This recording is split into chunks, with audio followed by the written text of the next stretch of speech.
Good evening, I'm Storm Team Meteorologist Sarah Canty with your forecast first. We saw a few scattered showers this evening. Tomorrow, better chance for rain, and it will be warm in the low to mid 90s. Rain chances increasing throughout the week. I'll let you know when coming up. The CBS 42 News at 10 starts right now. Well, tonight, family and friends come together to honor a life cut short. Plus, how a simple note and a thoughtful gesture can go a long way. And then, one local man pays it forward and helps those in need in the best way that he knows how. Live with local coverage you can count on. This is CBS 42 News at 10. We can expect some rain going into our work week after several days of hot, dry weather. Good evening and thanks for joining us. I'm Robert Sherman. I'm joined at the Weather Center with Storm Team Meteorologist Sarah Canty. So it's been hot the past few days, but it's about to get wet. Yes, it is. We could see a few scattered showers tomorrow. Our rain chances will be on the rise throughout much of the week, but dry right now in Summiton. But looking at Storm Team radar, we had a few scattered showers across the area, especially in Jefferson County earlier this evening. Those have really started to fizzle out, though. So unfortunately, folks in Trussville not really seeing the rain. I know a lot of us want to see the rain because it's just been so dry outside. If you didn't see the very isolated showers this evening, better chance on the way tomorrow. So we'll start off the work week dry. We will see cloud cover increase throughout the morning. We could see a few stray showers in West Alabama just before really 9 o'clock, right along the Mississippi state line. Better chance of rain as we head throughout the afternoon. We'll see afternoon pop-up storms with peak heating of the day. Good chance of seeing these isolated storms, not expecting severe weather, but still, where we do see these thunderstorms, they could be producing heavy rainfall and frequent lightning. We'll continue to see isolated showers throughout the evening, and as we move through the rest of the work week, our rain chances will be climbing. But for folks headed to school tomorrow, pickup will be dry for most, but then the afternoon we will see isolated storms. Temperatures are going to be hot in the low to mid 90s. Our temperatures will be cooling down with more rain. That's coming up in my full Storm Team 7-day forecast. Robert. Thank you very much, Sarah. Well, we have some breaking news just coming in. State troopers confirmed to us that a pedestrian was struck and killed on Interstate 20 near mile marker I-162. This happened around 8 o'clock tonight. The pedestrian was pronounced dead on the scene. This was over in the area of Pell City. Stay with CBS 42 for the very latest information. And also tonight, a vigil was held for the 19-year-old shot and killed in Talladega Tuesday afternoon. CBS 42's Malik Rankin joins us now with how the community came out to mourn the loss of Javon Osley. Malik? That's right, Robert. Earlier in the week, crowds of people protested gun violence at City Hall following the death of 19-year-old Javon Osley. He was shot and killed on Tuesday in the Knoxville Homes area of Talladega. This was an officer-involved shooting currently being investigated by SBI and ALEA. We spoke with members of the student government who helped coordinate this event. They say the vigil was needed so others on campus could know however they were handling this news, their feelings were valid. I feel that bringing everyone together so that they know that they're not alone while they're grieving, because when you're grieving, your mind starts to play tricks on you, so it's highly important that they know that you're not grieving alone. We're here for you. On Wednesday, the Lincoln Police Department released a statement to clear up any rumors. In their statement, they say an off-duty officer was involved in a Facebook Marketplace transaction and was shot in the arm and then taken to the hospital. Lincoln PD has not released the name of the officer involved in the shooting that killed Osley. A&M is choosing to let this tragedy bring them closer. We're one family here on the Hill, and even though emotions are all over the place, everybody knows that there's one love here today.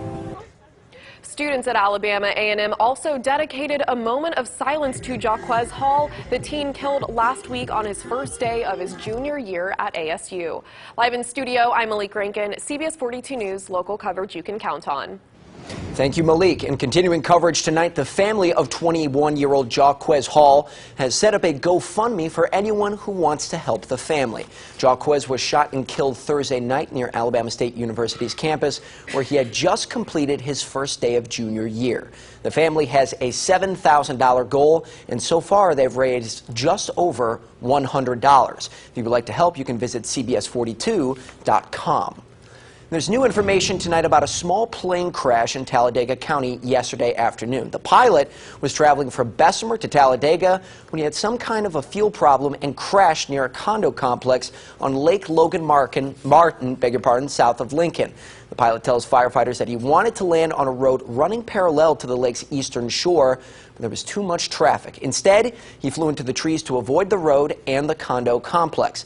Bystanders helped the trapped pilot from the plane, and he was taken to a hospital with minor injuries. The FAA is still investigating. Opelika, Alabama native and veteran journalist Nancy Parker was killed in a plane crash Friday in New Orleans. The anchor for WVUE in New Orleans was shooting a story in a stunt plane when the crash happened in a field near the New Orleans Lakefront Airport. The pilot also died. Now people are responding to Parker's untimely death, and that includes her husband, Glenn Boyd, who wrote in a Facebook post, quote, "My heart is shattered." Boyd went on to ask the community to lift his family up in prayer. Her alma mater, the University of Alabama, is also responding tonight. Parker graduated in 1988 with a degree in journalism from the School of Communication and Information Sciences.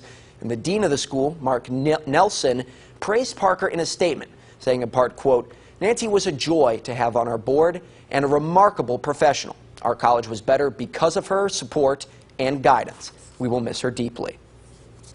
For more of Nelson's statement and more information on Parker's storied career, you can visit CBS42.com right now. Just search Nancy Parker. New at 10, the Birmingham suburb Graysville is bringing back its police department after 11 years. The new department will begin operations in September, first with 12 part-time officers. Since the department disbanded, the Jefferson County Sheriff's Office has been responsible for patrolling the area. Graysville Mayor Julio Davis commends the deputies, says an around-the-clock presence will allow for more attention to be paid to crime. Jefferson County Sheriff's Office will be donating 3 police vehicles to Graysville as well. To news out of Washington tonight, President Trump returned to our nation's capital after spending 10 days at his New Jersey golf club. Before boarding Air Force One, the president made a point to push back on the risks of a recession facing the U.S. economy. Paula Reed has more. President Trump tried to reassure Americans after a roller coaster week on Wall Street. I don't see a recession. I mean, the world is in a recession right now.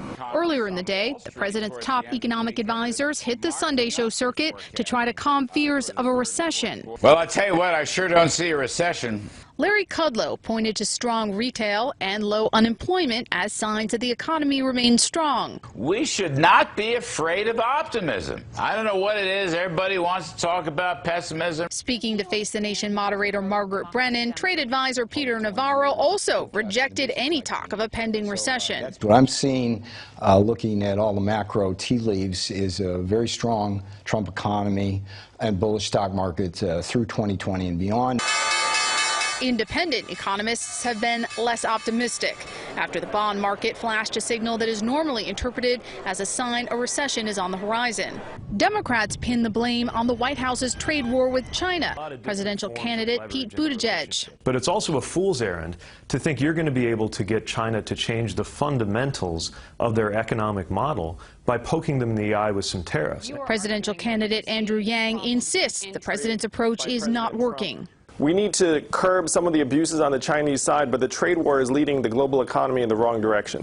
President Trump continued to defend his trade war with China, insisting that the U.S. economy is poised for growth once the trade deals are done. But after months of negotiations between the U.S. and China, there is no trade deal in sight. Paula Reed, CBS News, Berkeley Heights, New Jersey. Now on to a heartwarming story that you will only find on CBS 42. Sergeant Reese Smith of the Moody Police Department supervises the overnight shift, meaning that he has to sleep during the day. While most might not notice this, one landscaper did and left Sergeant Smith a thoughtful surprise. The life of an overnight policeman is not an easy one. Just ask Sergeant Reese Smith. Well, if you haven't worked night shift, it's its own beast. Sergeant Smith has been with the Moody Police Department for 6 years, and currently his shift runs from 7 p.m. to 7 a.m., meaning sleep comes at a premium. As soon as I get home, I try to go right to sleep because, I mean, you're tired. When you get off shift, you're tired. And so you got to take advantage of it, go home and go to bed. But a trip to the mailbox led to a surprising discovery. A note written on a crinkled old invoice by a landscaper who was mowing a neighbor's lawn.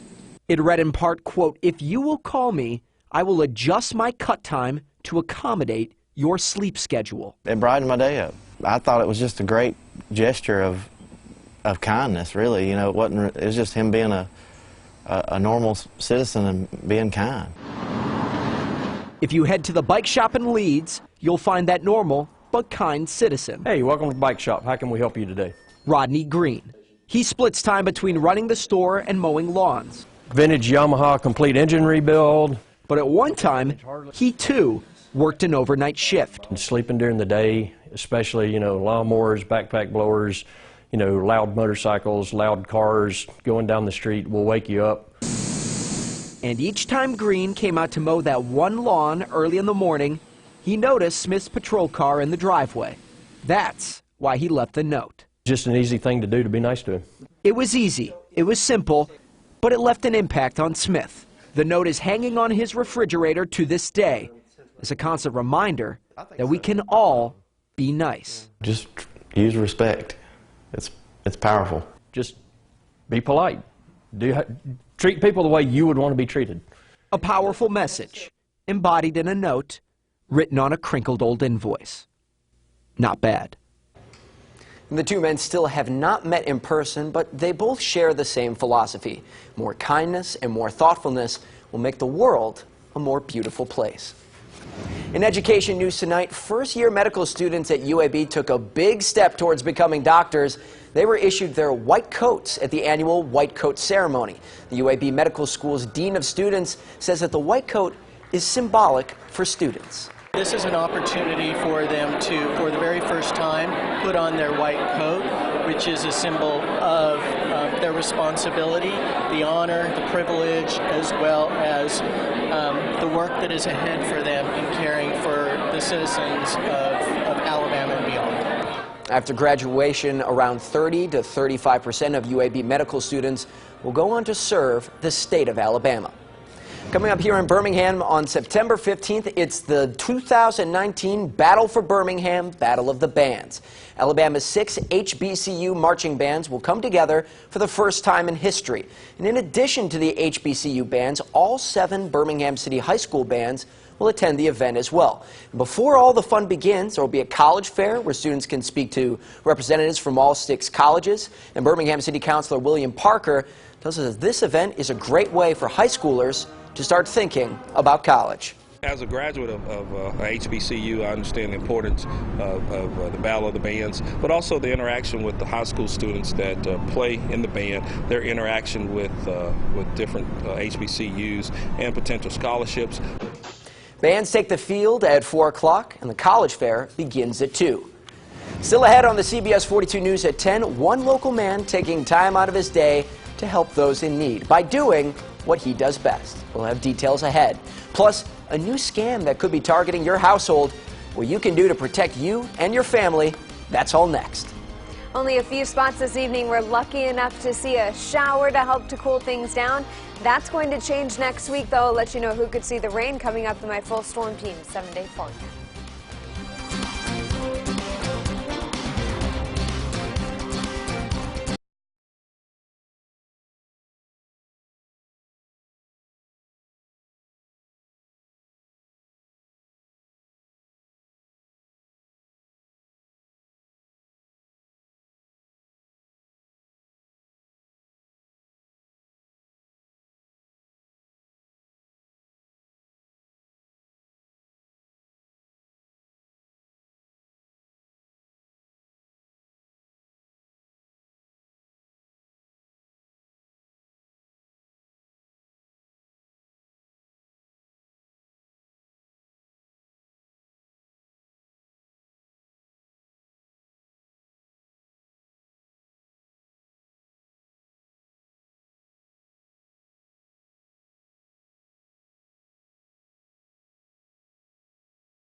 You're watching CBS 42, local coverage you can count on. This is CBS 42 News at 10. Welcome back. Here's some good news this Sunday, only on CBS42.com. Paying it forward. DeJuan Hall, also known as the neighborhood barber, gave free haircuts for the homeless at Kelly Ingram Park. This is a part of a monthly gift that Hall shares with the homeless community. He set up shop at 9 this morning, and as word spread, more people began to show up. Coming up on his second year of spreading kindness, many of his clients know him by name. And Hall says in finding the courage to give, he hopes it will inspire something in the people he helps. My whole thing is if a person feels good about themselves, they might do something good. They might have the courage to go get a job, but they feel like, hey, I look good. So I'll build up the courage in myself to go fill out an application or something like that. So anything to make somebody feel good about themselves, like I said, it might, you know what I'm saying, have an effect on the homeless community down there. You can head over to CBS42.com. That's our website for more information. Just search free haircuts. Happening next week around Alabama, American Idol producers say auditions will be taking place in Mobile at the Gulf Quest Maritime Museum. Auditions will be held Tuesday for the show's 18th season, which will air on ABC. People planning to audition can register in person Tuesday or in advance on American Idol's website. Online audition options are also available, and those looking to audition must be between the ages of 15 and 28 years old as of June of this year.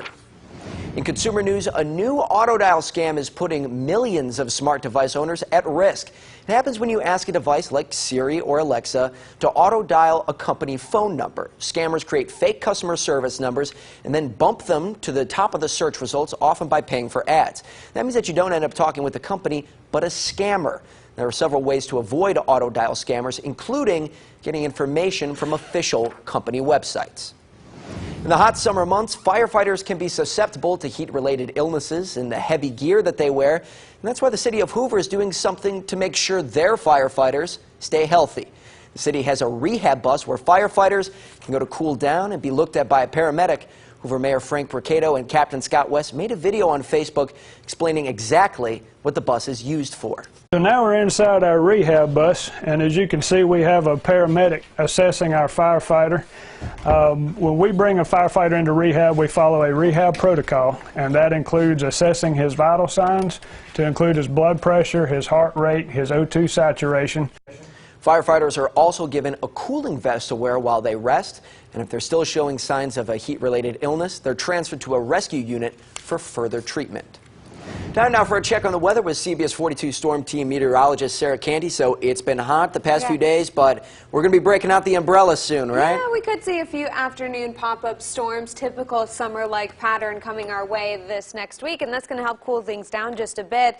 Still warm, though, in Tuscaloosa, where temperatures are still mild in the mid-80s, but still feeling like the low 100s when you factor in humidity. So it's pretty muggy outside this evening, 84 degrees in Birmingham, 77 in Jasper, 81 right now in Alabaster, 75 in Clanton. Cooled down just a little bit ago because of a few stray showers. Hit 100 degrees once again today, so our temperatures were unseasonably warm. We only had a few isolated showers on Storm Team radar that are now just basically dissipating. Right now here, a few light showers near Trussville that are falling apart, so that's it for the rain. Only a few of us were lucky enough to see a shower this afternoon.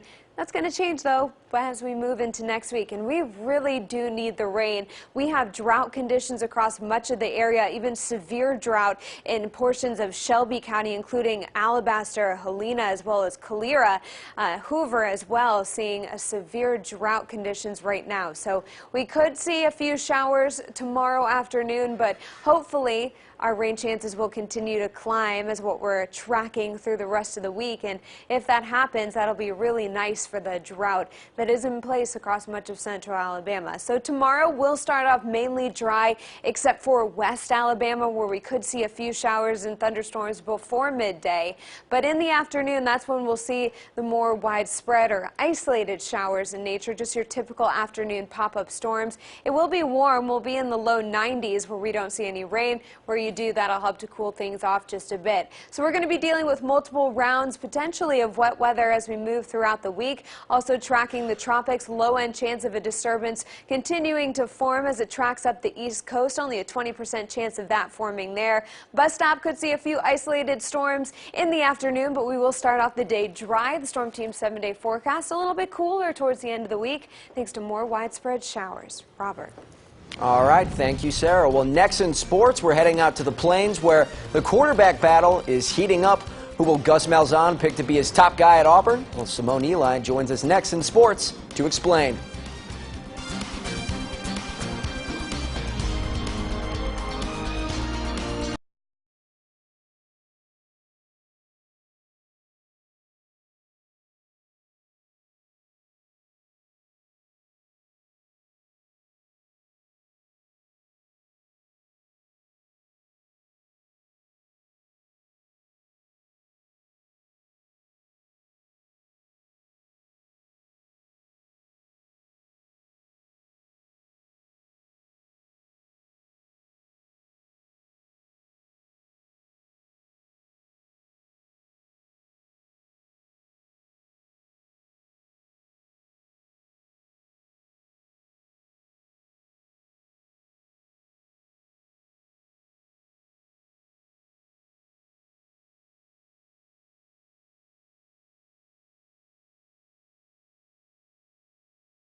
All right, here we go. Football season is upon us, but the hot topic tonight comes from the PGA, where former Alabama standout Justin Thomas dominated the BMW Championship. Thomas shot an unbelievable course record 61 yesterday, took a 6-shot lead into today's final round. Not quite a repeat of performance, but still pretty good. On 11, Thomas from the deep rough sticks it just a foot from the hole. He sinks that one to go to 22 under for the tournament. Then on 18, why not finish it with a birdie? That's exactly what he did, sealing the deal, finishing 25 under for the tournament win. I stayed patient. I was really nervous going in today. It had been a while, and out on the golf course, it was fun. I remembered that it's really hard to win a golf tournament, and I'm glad that I was able to do so. Thomas currently sits atop the FedEx Cup standings headed into the final tournament weekend. Okay, now we can talk some football. Good news for Auburn fans after the equipment crew tweeted these images right here. Auburn is sticking with the old-style logo on the helmet this year, not the new visual identity system that everyone was up in arms about. So with that huge decision made, we turn our attention back to the field in what seems like a never-ending quarterback battle between freshmen Joey Gatewood and Bo Nix. Coach Gus Malzahn said he thought he'd be closer to naming a starter after the second scrimmage, but that's come and gone. No decision still, and with game week around the corner, Malzahn was asked if there's a chance he won't make an announcement before the Oregon game. I'd rather not do that, but I'm not going to sit here today and say anything more that we're going to go back and if we can, like I said all along, if we can figure out who gives us the best chance of beating Oregon, when we get to that point, we'll name the starter. So I'm not ready to say exactly right now. Or really any scenario at this point. Might be some strategy in that. Meanwhile, no question at quarterback over in T-Town. Tua Tagovailoa is the guy, and he's got plenty of talent around him. 4 receivers who could all be future first-round draft picks, a veteran O-line, and some big bodies in the backfield to go with. Coach Nick Saban says you can tell the offense is ahead of the Tide's youthful defense, who's still learning things. I think offensively we're good. We got more guys that have more experience, and the only position that we don't have a lot of experience as is really tight end. Every other position that you point to, there's guys that have a significant amount of playing time, whether they were starters or not. And we have a little bit more age, a little bit more maturity. Defense, we got a lot more younger guys that have to grow up and learn how to play. Bama is back on the practice field tomorrow afternoon. That's all for sports. We'll be right back.